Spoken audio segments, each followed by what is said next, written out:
Ayan, grabe yung hirap po. Kahit umuulan. Ate, Rhea, magtayo ka?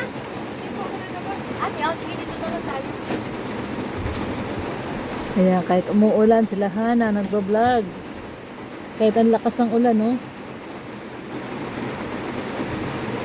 Ayan, no? Kawawa naman sila Hana, nabasa na ng ulan. Ayan. Ayun, biglang buhos po ng ulan. Dito lang muna kami sa sasakyan. Ang lakas, oh, grabe, oh. Kung kailan kami dumating dito, tsaka lumakas yung ulan. Biglang bumuhos.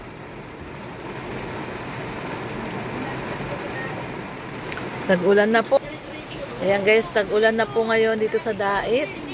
At ulan na ng ulan. Ito pero kahit umuulan, dire-diretso rin. Dire-diretso rin yung pag-aayuda. At ito sinama natin si Hana dito kina Brenda. At message na ng message si Brenda sa live eh, no? Hanap na ng hanap kay Hana eh. Kailan daw dadating si Hana? Oo, pasok ng pasok sa live si Brenda. At naghahanap-hanap na ng hanap kay Hana. Kailan daw ang punta uli. So ito, dinalaw muna nila si Brenda guys habang hindi pa sila nakauwi ng Maynila. Bukas kayo uwi, no, Mama Jem? Bukas ng gabi. Bukas ng gabi. Ayan. 45. O kasi uwi sila ng Taiwan. Bakit nga ba kayo pupunta ng Taiwan uli, Mama Jem? Ni Shaira? Ayun, dibo ni Shaira. Opo, so magdidibo si Shaira. Hindi kasama si Papa Dan, no? Hindi. Hindi. Sila lang, minus Papa Dan. Yung, Wala siya makasama. sa January uli. So, ayan. Mamimiss natin sila, Mama Jem. Sandali lang naman kayo doon, Mama Jem. Sa linggo lang. Yung 1 week lang daw sila doon. Sa Taiwan. Sa January uli kayo nila Papa Dan sa Chinese New Year. Kung sasama ulit si Dan. Ako sasama siya uli. Ayun. Baka kasasama uli. Kasama na si Joy. Sige, siguro sasama si Ligaya. Si, Si Ligaya. si Joy Ligaya. Si Joy Ligaya. At saka si Mutia.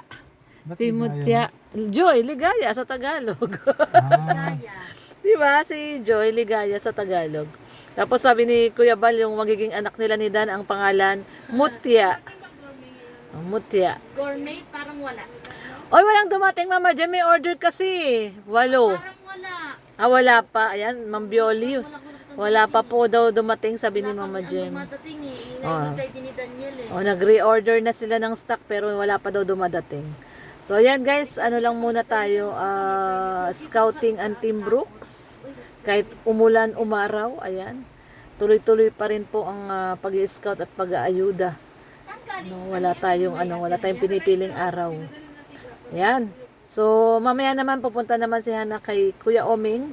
I-check po yung pinagawang bahay, no? Kasi pinagawa na po ng bagong bahay si Kuya Oming. Yan po ang kauna-unahang pabahay ni Hana, no? Yung bahay ni Kuya Oming. Tapos yung mag-asawang aswang, pupuntahan din po natin. So, bali 3 po yung pupuntahan natin ngayon. Ngayong araw ng Friday. Ayan, bago umalis sila Hana kasi bukas pupunta na sila ng Taiwan. Friday pala. Bakit? Yung pupunta natin yung aswang. Ay, oo nga. Ano yung Ang lakas naman. Friday? Wala kasi sila kayo pag Friday, no? Ayan, puntahan po natin yung mag-asawang aswang, guys. Bisitahin natin si nanay tsaka si tatay. No, so, ang dami ng beneficiary ni Hana, no? Si Liit. Ang kaunang-una niya, si Liit. O, yun ay bigay ni Red, no? Scout ni Red yung binigay kay Hana. Tapos, sino pa ba after kay Liit? Ito, yung dalagang ina. No, si Erika, ayun, dalagang ina. Si Erika, si Brenda. Ito ngayon, yung pinuntahan dito si Brenda. Tapos yun, no, yung bagong scout is si yung mag-asawang aswang. Tapos si Oming, si Oming po ay bigay po yan ni Rhea, no, yan ay scout po ni Rhea. Tapos yung ngayon, yung mag-ina na na dungol, tsaka bulag. Ang dami na palang beneficiary ni Hana, 7 na. So ayan, pero Bungol. Pipi at bingi. bungol. Mama Jem. Bingi, di ba bungol? Opo, yung nanay, bingi. Tapos yung anak, bulag. No, nag-aalagaan sila. Sunod ay pipi na. Inaalagaan ni nanay yung anak niyang bulag. Tapos yung anak naman, naalagaan si nanay, bingi. Yun, ang ano yung, hindi pa niya na-upload yun, hindi pa po na-upload yun yung, Bulag, pipi at bingi. Oh, ah. Freddy Aguilar. Mama Jem, wala na si Freddy Aguilar. Wala na, no? Oo. Edad niya 72. 72. Wala na si Freddy Aguilar. Ayan. So, mamaya guys, punta naman tayo kay Kuya Oming. Update po namin kayo doon sa pinapatayong bahay ni Hana kay Kuya Oming.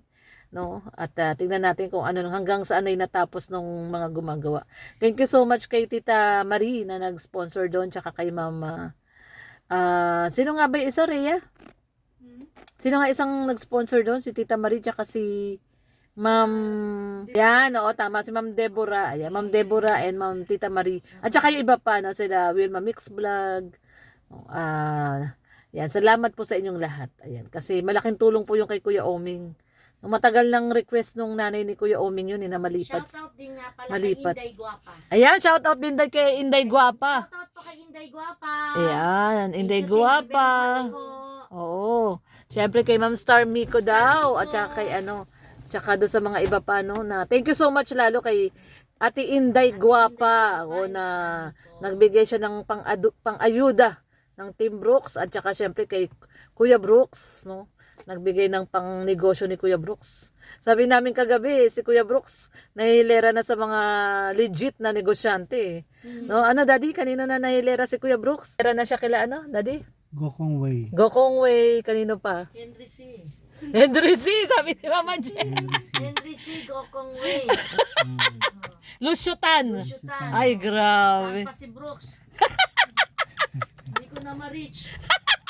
Manny Villar. Oh, Manny Villar. Hindi na daw ma-reach ni Mama Hindi Jen. ko na ma-reach. Hindi ko na. Wala na. Tayo, isa na si Kuya Brooks sa mga shareholders na Oo. Oo, Stock exchange grabe. na yan. Nasa stock exchange. Exchange na yan.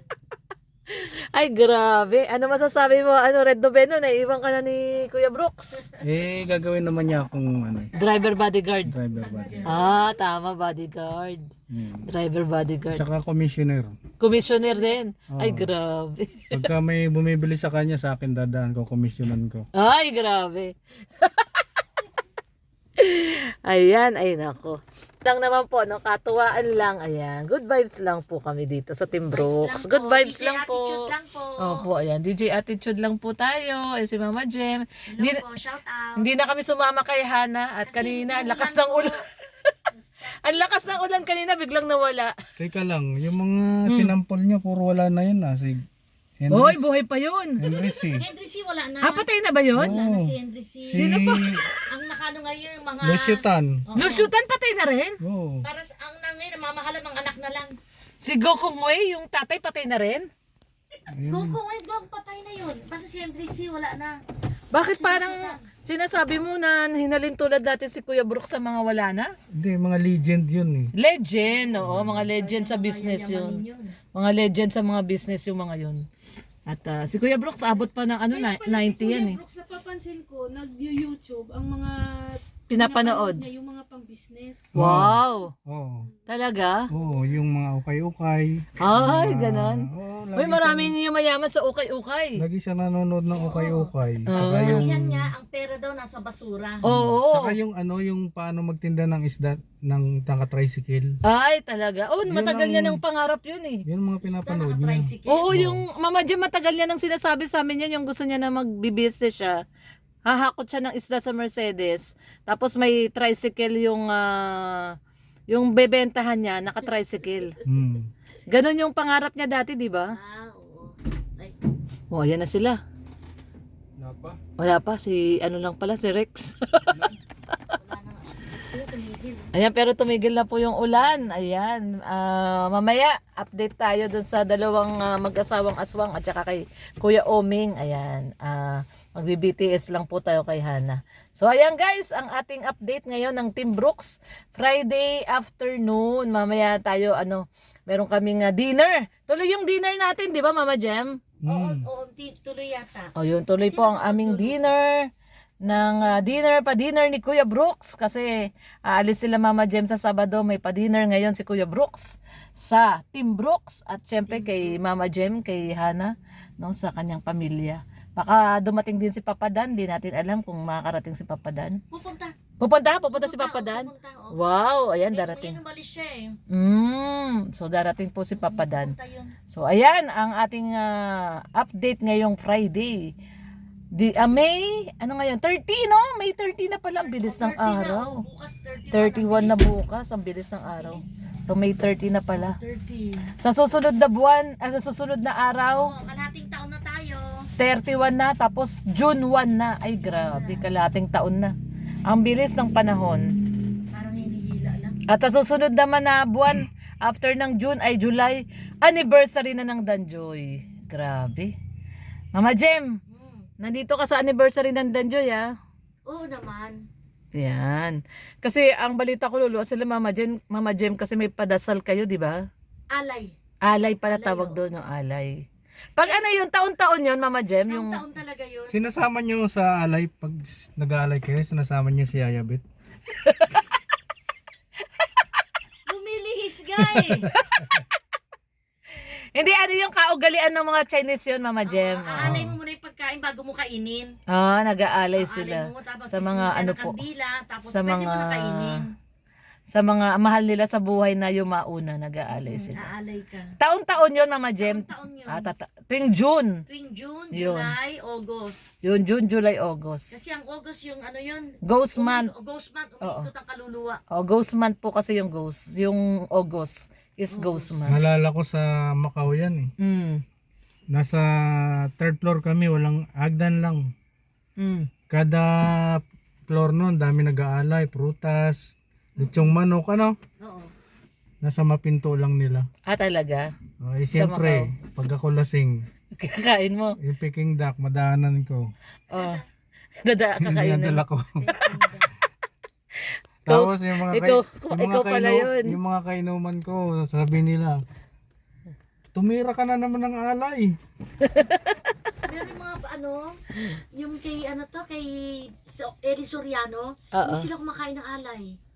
Okay, Eli Soriano. Pero sa Chinese, sa inyo, Mama Jem, pag yung Pwede. after i-alay, pwede na kainin. Pwede nang kainin. Kain. Kila Eli Soriano, bawal.